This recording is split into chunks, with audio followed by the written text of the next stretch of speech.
Here is the Subaru Outback. Let's get started. Open the driver's side door. Now right over there is the primary hood release lever. Pull it. Now in front of the vehicle, right on top of the Subaru emblem right there, put one finger there and then push it left, and while it's pushed left, lift up the hood. This hood stays in place being supported by those two hood struts right over there. Now once the hood is open, that right there's where your battery is, we need to loosen 4 nuts, 1, 2, 3 and 4, and the good thing is they're all 10mm nuts, so you'll need a 10mm socket ratchet combination, and make sure it's a deep long socket like this because it needs to go on those long studs over there. Now it also helps to have a flathead screwdriver like this to take the wire off the battery post. Let's go ahead and loosen the negative terminal wire, and just loosen this enough that we can wiggle this wire off of the battery post. We don't have to take that nut off completely. Get the wire out, and then let's get this plastic clip that's holding the wire in place, get that out, and then just tuck it away so there's no accidental contact.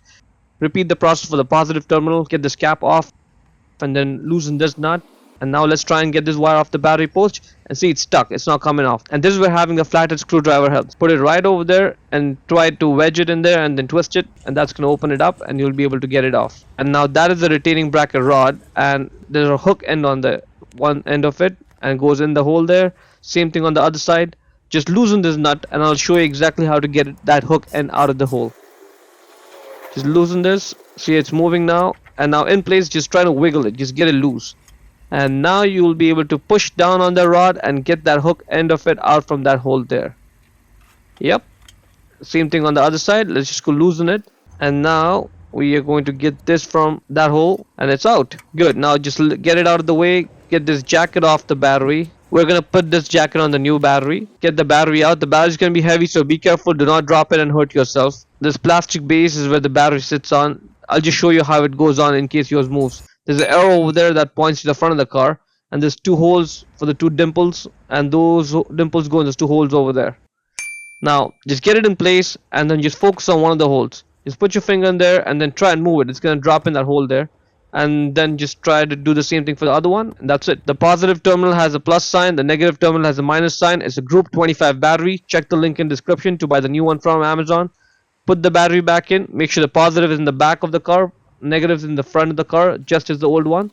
Get the jacket back on, and now let's get the retaining bracket back in place, and we'll focus on those hook ends.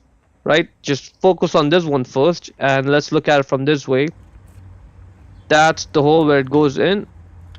Good. And once it's in, let's just hand tighten this nut first, and it's possible that the rod may just come out from there, so if you can get one hand down there and just hold on to the rod while you're twisting the nut with your other hand, it just makes it easier. Once it's tight, let's just repeat this process now for the other one. That's the hole where it goes in. Again, just hand tighten this down. Let's just tighten it down using the socket ratchet combination. That's good. The battery is now moving, and that is good. Now let's put this positive terminal wire on, and it's important that you get it down all the way. Just push it down as much as you can, and then tighten it down. And you have to do this, otherwise you'll have bad contact, and that's going to cause all sorts of issues later on.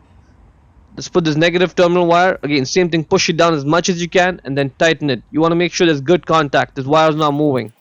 Now let's put this clip back in place, and inside the car, let's try turning the car on and see what happens. Put the key on, turn the engine on. There's no warning lights on the dash, so that's good. Let's check out the radio. This turns on as well. Let me try and change the radio station. Okay, that's good. Let's check out the climate control. This is working, and that's about it. To close the hood, just grab it, push it down, and slam it shut. Hope you found it useful. Before we go, let me give a quick shout out to Naya Motors Inc. for letting us use the car today to film the videos. They are a used car dealer here in Ottawa, Canada. Check out the link in the description for their entire inventory.